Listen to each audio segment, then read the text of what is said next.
आज के वीडियो में मैं बात करने वाला हूं 14 लाख की इनामी नक्सली सुनीता। आखिर सुनीता किस प्रकार नक्सली बनी और सुनीता ने जब आत्मसमर्पण किया इसके बाद उन्हें क्या प्रावधान है, क्या क्या सरकार देगी। सुनीता के जीवन की मैं पूरी बात बताऊं, पूरी कहानी की बात बताऊं।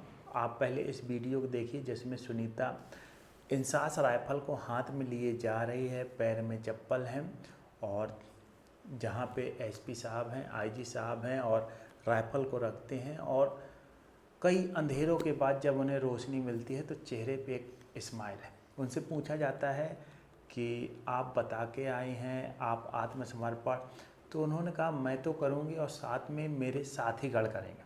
अब मैं सुनीता के जन्म की बात करता हूँ। सुनीता बीजापुर गांव की एक छोटे से गांव में जन्मी, जहां पे डर अन्याय का माहौल था। सुनीता के जन्म के समय ही गांव का दो बंटवारा हो गया, जहां एक तरफ सरकारी सिपाही थे तो दूसरी तरफ बंदूक थामे लोग, जिन्हें सब लाल सेना बोलते थे। पुलिस और बंदूक थामे लोगों के बीच जब लड़ाई होती है उसी दौरान उनके भाई उस लड़ाई में मारे जाते हैं। सुनीता अपने भाई का बदला लेने के लिए उन लाल सेना के जवानों के पास चली जाती है और उनसे कहते हैं कि मैं आपको न्याय दिलाऊंगी।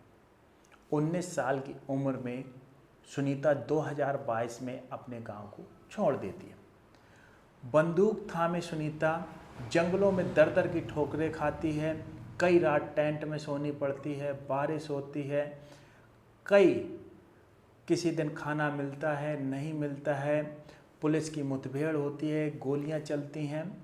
एक दिन ऐसा होता है कि जब पुलिस और नक्सलियों की मुठभेड़ हो रही थी, उसी दौरान सुनीता के आंखों के सामने एक उनका दोस्त मारा जाता है। उनका दोस्त सुनीता से कहता है कि सुनीता, अगर आपको जीने का मौका मिले तो जी लेना। उन्होंने जान लिया था कि नक्सलवाद में कोई जीवन नहीं है।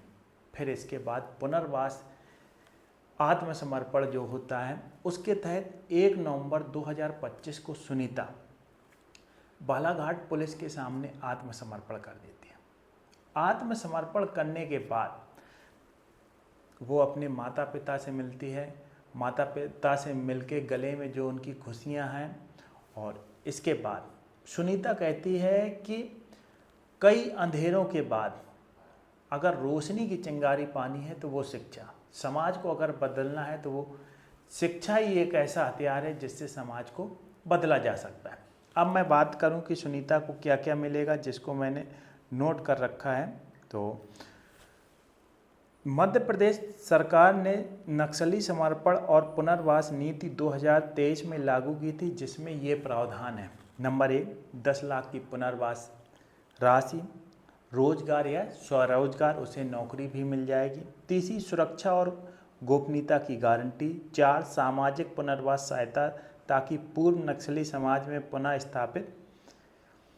सुनीता का भविष्य, सुनीता ने खुद कहा है कि सामान्य जीवन जीना चाहती है, उसे सरकार की तरफ से पुनर्वास राशि और सुरक्षित आवास मिलेगा।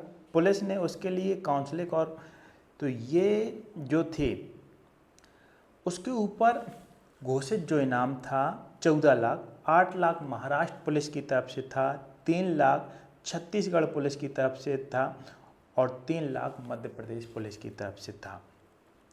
नक्सली सुनीता जब आत्मसमर्पण किया तो उसके पास एक इंसास थी, 3 मैगजीन थी और 89 कारतूस थे, और इसके साथ साथ वायरलेस सेट, बैग और नकली दस्तावेज भी थे।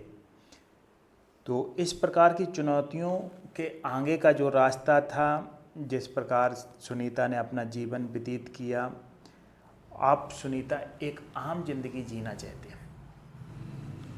कोई नक्सली बनता नहीं है, उसे समय और हालात बना देते हैं।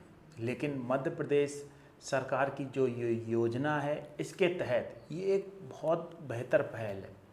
सुनीता खुद कहती है कि मैं पढ़ना चाहती हूँ और उसकी उम्र है पढ़ने की। 19 साल में बच्चे पढ़ते हैं, अब 22 साल की सुनीता हो गई है। वो पढ़ना चाहती है, वो सिलाई करना चाहती है, जो भी करना चाहेगी उसमें सरकार उसकी हेल्प करेगी। और सुनीता ने जो रास्ता चुना है वो रोशनी का रास्ता है।